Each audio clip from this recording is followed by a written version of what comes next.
Полиция ескертеді. Жалған ақпарат таратқаны үшін қылмыстық жауапкершілік қарастырылған. Әлеуметтік желіде мән-жайды анықтамастан ақпараттың шынайылығына көз жеткізбей, жалған ақпарат тарату деректері орын алуда. Атап айтқанда, әлеуметтік желіде члены школьного ОПГ из Кызылорды держали в секс-рабстве одноклассницу тақырыбында және осы істің айналасындағы жағдай бойынша көптеген шындыққа сәйкес келмейтін тексерілмеген жалған ақпараттар шығып, олар барлық әлеуметтік желілер арқылы таратылып отыр. Жалған ақпарат тез тарайды және тұрғындардың арасында үрей туғызады. Бұл ақпарат шындыққа сәйкес келмейді.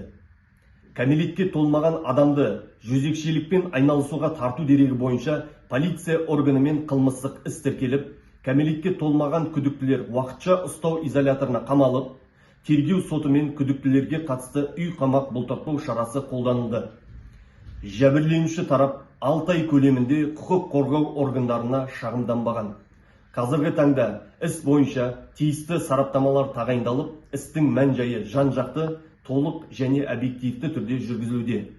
Кәмелетке толмаған адамды тәрбиелеу жөніндегі міндеттерді ата-анасының орындамауына байланысты күдіктілердің ата-аналарына қатысты қылмыстық іс тіркеліп, тергеп-тексеру жұмыстары жүргізілуде. Қазақстан Республикасы қылмыстық процестік кодексінің 201 бабына сәйкес сотқа дейінгі тергеп-тексеру деректері жария етілмейді. Сонымен қатар, әлеуметтік желілер арқылы көрінеу жалған ақпарат таралуына байланысты полиция органымен тексеру жұмыстары жүргізілуде. Құрметті азаматтар, жалған ақпарат таратпаңыздар. Жалған ақпараттың көбеюіне ықпал етпеңіздер. Дүрбелең мен қорқыныш ұялатпаңыздар.